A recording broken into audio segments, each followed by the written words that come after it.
Hey, what's up, everybody? It's just Charles Advance. I want to welcome you guys to another episode of the Dreamers Pro Show. We cover everything from sports, hot topics, classic debates, entertainment. And we give you guys a fresh perspective on things and how we see them. And today we got a pretty serious show for you guys. Before we get into it, please make sure you like the video and sub to the channel. So I got a pretty disturbing update that flashed across my phone yesterday night surrounding the Philadelphia 76ers. As you guys know, the Philadelphia 76ers over the last 10 years have been, last 7 years have been one of the biggest enigmas in the NBA. First, they had the process where they were just essentially tanking to get younger stars, and then they ended up getting Ben Simmons, Joel Embiid, and that didn't really pan out. Ben Simmons was a good player before, and then all of a sudden he just got bad out of nowhere. Joel Embiid had just been dealing with injury after injury after injury.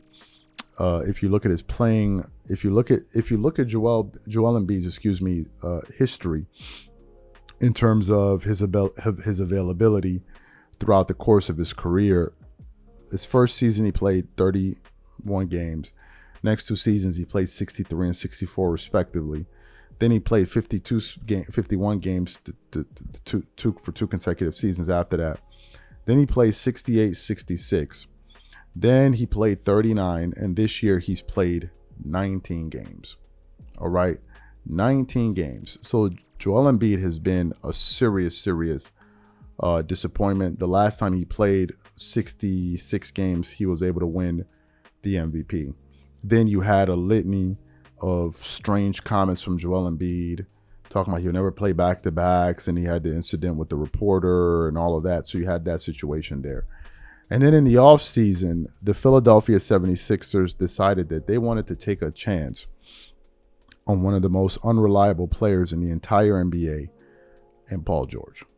Now, at the time, some Clipper fans were saying, no, the Clippers should keep Paul George, I'm like, you're crazy. They should not keep Paul George. As a matter of fact, I blame Paul George for the Clippers not winning in the bubble in 2020. I blame him. Go back and look at Paul George's numbers in the playoffs that year. He was horrific. Paul George in the playoffs would be good one game, horrible the next game, good one game, horrible the next game. Kawhi was carrying his ass. And in that game 7, Kawhi had his first bad game of the playoffs. And Paul George had yet another bad game. And they ended up losing. Paul George, I'm like, you got to get rid of him. He has an injury history and all of that. Get rid of him. They're like, no. I'm like, get rid of him. Then you started hearing the strange comments he was making, talking about, if give me this or give me the no trade clause. It's like, bro, what are you even talking about?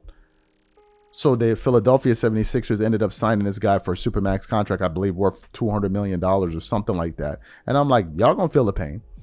And sure enough, they felt the pain. Paul George wasn't playing games. As a matter of fact, this season, Paul George has played 41 games.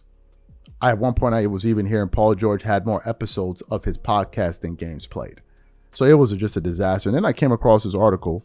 I came across it from various sources, but I want to read what the headline from Sports Illustrated says. It says, NBA investigating 76ers over Tyrese Maxey, Paul George missing games. But before we even get into what this reporter had to say, today's video is brought to you by a sponsor, Prize Picks. Prize Picks is America's #1 daily fantasy sports with over 10 million members.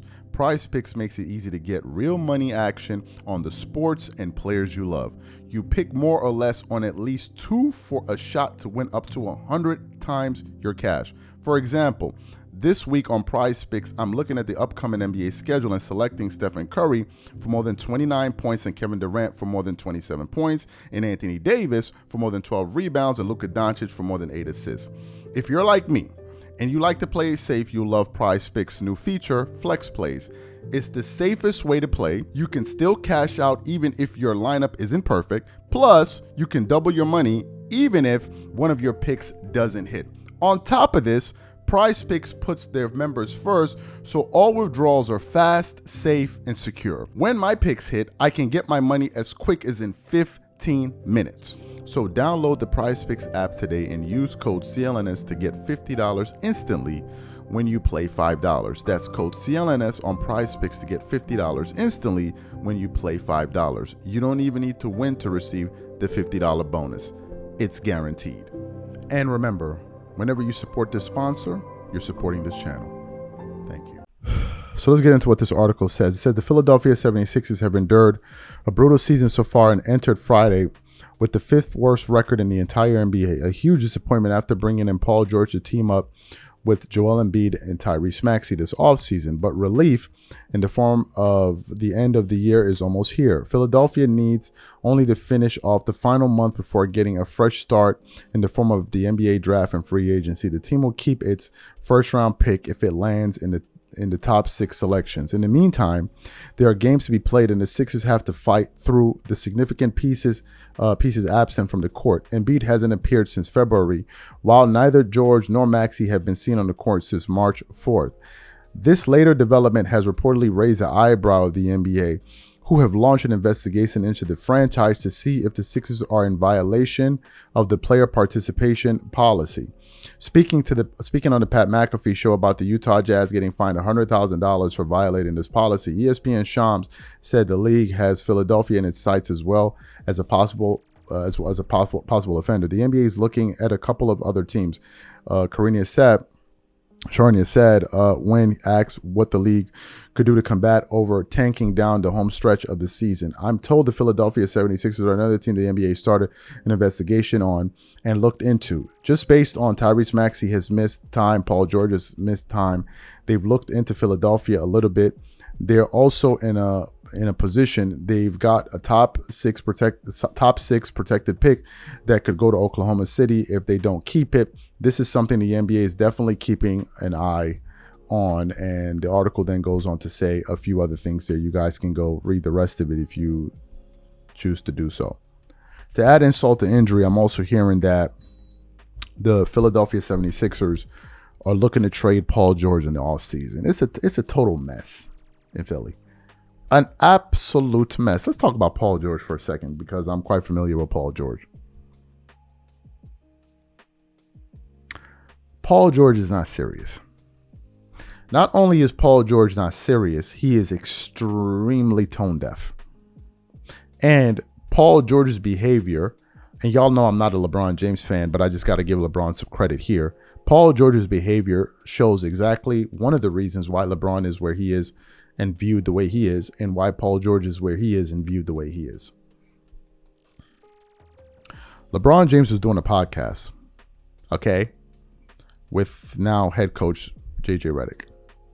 Obviously, LeBron is a very busy individual, but LeBron made something very clear, which is this: when the season starts, I'm focused on my work. When the season commences, I'm focused on my work. LeBron wants nothing to do with the podcast. And I'll also say this. It's not that LeBron James doesn't have other endeavors going on while the season is ongoing. I'm sure he does. I'm sure he runs a plethora of businesses. But I believe LeBron understands the optics of it. This is what we're talking about. Is it illegal to do a podcast while you're MP? Of course not. But we're talking about the optics. You just come off as somebody that is not serious to me. It just, that's how it seems to me. It just seems like you're not serious to me. And if I'm being honest with you guys, if a podcast is not my primary mean of income and it's not the thing paying me the most, I'm not doing it. Especially when I have more important things to be doing. I'm not doing it. In the case of Paul George, your team is floundering. You're not playing any games. Where do you even find the enthusiasm to do a podcast? And some people say, oh, just a podcast. No, to do a podcast, a lot goes into it. You have to do scheduling. You have to organize things. You have to have the topics ready. You have to prep for it. And then you do it. Where do you find the time to do this? You don't understand how it looks when you have a fan base that's dying to see you out there to just give you a $200 million contract. And the only time they can see you is on a podcast. You don't get that. You don't get that? It just, that explains a lot of, that explains it. That explains it. Optics. The optics of it doesn't look good. So the Philadelphia 76ers should not be taken seriously. I just came across some comments from Daryl Morey, the general manager, who said they use analytics to models or whatever the hell it is, or AI or whatever the hell it is he said they use to when they're drafting players and all that. How far has that gotten you? How far has that gone? How many championships has Daryl Morey won as a general manager, as an executive? 0, right? But he sure does sound smart, doesn't he? See how far that gets you. Catch you guys on the next episode. I'm out. Peace.